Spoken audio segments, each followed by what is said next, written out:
કૃષ્ણ મિત્રો, સ્વાગત છે તમારું જયશ્રીસ કિચનમાં। તો આજે આપણે બનાવીશું એકદમ ચટપટું શાક, જે 5 જ મિનિટમાં બની જાય ને તેવું આપણે આજ નવી જ રીતના શાક બનાવીશું। તો તેને માટે અહીંયા મેં બધી જ સામગ્રી લઈ લીધી છે।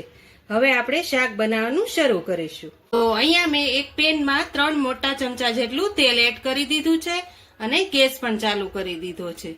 તો આપણું તેલ એકદમ સરસ રીતે ગરમ થઈ જાય પછી તેમાં આપણે રાઈ જીરું એડ કરીશું। અહીંયા આપણું તેલ એકદમ સરસ રીતે ગરમ થઈ ગયું છે, તેમાં આપણે રાઈ જીરું એડ કરી દઈશું। આ રીતે રાઈ જીરું એકદમ સરસ રીતે તતડી જાય પછી તેમાં આપણે લીમડાના પાન એડ કરીશું।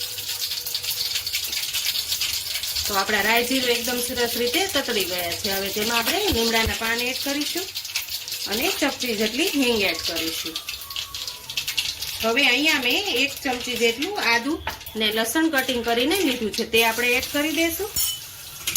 તો આ રીતે આપણે સારી રીતે તેલમાં સાતળી લઈશું। આ શાકમાં થોડુંક તેલનું પ્રમાણ વધારે રાખવાનું છે, જેથી શાક એકદમ ચટપટું અને ટેસ્ટી બને છે। લસણ પણ એકદમ સરસ રીતે સતળાઈ ગયું છે। તેમાં આપણે અહીંયા મીડિયમ સાઈઝનું મેં કાંદાનું કટિંગ કરી લીધું છે, તે આપણે એડ કરી દઈશું।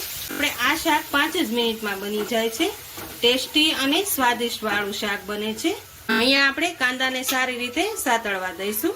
તો અહીંયા આપણા કાંદા એકદમ સરસ રીતે સતળાઈ ગયા છે। તેમાં મેં અહીંયા કેપ્સિકમ મરચું લીધું છે, તે પણ આપણે એડ કરી દઈશું। હવે તેને આપણે સારી રીતે મિક્સ કરી લઈશું। આ રીતે કેપ્સિકમ મરચું પણ એડ કરી દીધું અને એક મીડિયમ સાઈઝનું ટમેટું લીધું હતું, તેની ક્યુરી એડ કરી દઈશું। હવે આપણે બધા જ મસાલાને સારી રીતે મિક્સ કરી લઈશું।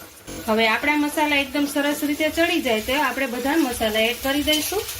આપણે મીડિયમ સાઈઝ નિમક નાખીશું, 1 ચમચી જેટલું ધાણા જીરું પાવડર, અડધી ચમચી જેટલું હળદર પાવડર, 1 ચમચી જેટલું લાલ મરચું પાવડર। હવે બધા જ મસાલા સારી રીતે મિક્સ કરી લઈશું। આ મસાલાને આપણે તેલ છૂટું પડે ત્યાં સુધી આપણે તેને ચડવા દેવાના છે। તો અહીંયા આપણે ઢાંકણ બંધ કરી અને તેને સારી રીતે સળવા દઈશું। તો અહીંયા આપણે 5 મિનિટ જેવું થઈ ગયું છે। હવે આપણે ચેક કરી લઈશું।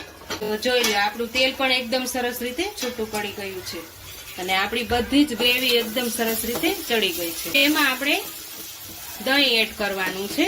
મસાલો એકદમ થોડોક ઠંડો થઈ જાય પછી જ આપણે દહીં એડ કરવાનું છે, જેથી દહીં ફાટે નહીં।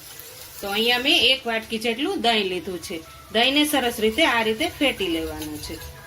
હવે આપણે તેમાં ગ્રેવીની અંદર એડ કરી દઈશું। આ રીતે દહીં એડ કરીને આપણે જલ્દી હલાવી લેવાનું છે, જેથી દહીં ફાટે નહીં। આ રીતે તમે ગ્રેવીમાં દહીં નાખીને આ શાક બનાવશો ને તો ખાવાની ખૂબ જ મજા આવશે। તેવું આ શાક ચટપટું બનીને તૈયાર થાય અને આ શાક બનતા જરાય વાર નથી લાગતી, 5 જ મિનિટમાં બનીને તૈયાર થાય। તો હવે આપણે દહીંમાં ખાલી 1 થી 2 મિનિટ જેવું ચડવા દઈશું ઢાંકીને, કે એકદમ સરસ રીતે તેલ છૂટું પડી જાય ત્યાં સુધી। હવે આપણે ચેક કરી લઈશું, 1 થી 2 મિનિટ જેવું થઈ ગયું છે। જો એકદમ સરસ રીતે આપણું દહીં પણ ઉકળી ગયું છે। આ રીતે તમે પ્રોપર બધી જ ગ્રેવી સારી રીતે ચડવા દેશો ને તો શાકનો સ્વાદ ખૂબ જ સરસ આવશે।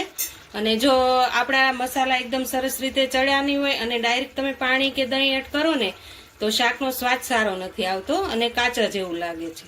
તમે જો પ્રોપર આ રીતે બધા જ મસાલા સારી રીતે ચડવા દેશો તો શાક ખૂબ જ સરસ ચટપટું અને ટેસ્ટી બને છે। આપણે રેસ્ટોરન્ટનું શાક ખાવાનું પણ ભૂલી જઈએ તેવું આ શાક બનીને તૈયાર થાય છે। હવે આપણે આમાં દહીં અને ટમેટું 2 એડ કર્યા છે, એટલે મીઠાશ માટે આપણે અડધી ચમચી જેટલી ખાંડ એડ કરીશું। તો ખટાશ બેલેન્સ થાય એટલા માટે આપણે અડધી ચમચી જેટલી ખાંડ એડ કરી છે। હવે આપણે આમાં ઉમેરવાના છે સિંગ ભજીયા। તો અહીંયા મેં 1 વાટકી જેટલા સિંગ ભજીયા લીધા છે। તો સિંગ ભજીયામાં થોડુંક નમક ને મસાલા વધારે એડ કરેલા હોય છે, એટલે તમારે ખાસ વાતનું ધ્યાન રાખવાનું કે જ્યારે તમે નમક એડ કરો ને ત્યારે એકદમ મીડિયમ જ નમક એડ કરવાનું, જેથી આપણું શાક ખારું ન થઈ જાય, તે વાતનું તમારે ખાસ ધ્યાન રાખવાનું। તો હવે સિંગ ભજીયા આપણે એડ કર્યા છે એટલે 1 જ મિનિટ આપણે ચડવા દેવાનું છે। તો અહીંયા આપણે 1 થી 2 મિનિટ જેવું થઈ ગયું છે। જો એકદમ ચટપટું અને ટેસ્ટી સિંગ ભજીયાનું શાક બનીને તૈયાર થઈ ગયું છે। જો આ રીતે તમારે 5 જ મિનિટમાં બની જાય છે, ઝાઝી વાર પણ નથી લાગતી અને એકદમ ચટાકેદાર બને છે। તો આપણે ગેસની ફ્લેમ બંધ કરી દીધી છે। હવે આપણે ઉપરથી લીલા ધાણા એડ કરી દઈશું। તો તૈયાર છે આપણું સિંગ ભજીયાનું મસાલાવાળું ચટપટું શાક। તો તૈયાર છે આપણું એકદમ ચટપટું સિંગ ભજીયાનું શાક। તો જો તમને મારી આજની રેસીપી આ પસંદ આવી હોય તો મારા વિડીયોને લાઈક કરજો, વધુમાં વધુ શેર કરજો, અને હજુ સુધી મારી ચેનલને સબસ્ક્રાઈબ ન કરી હોય તો પ્લીઝ સબસ્ક્રાઈબ કરી દેજો. તો કોમેન્ટ કરીને કહેજો કે આજની રેસીપી તમને મારી કેવી લાગી.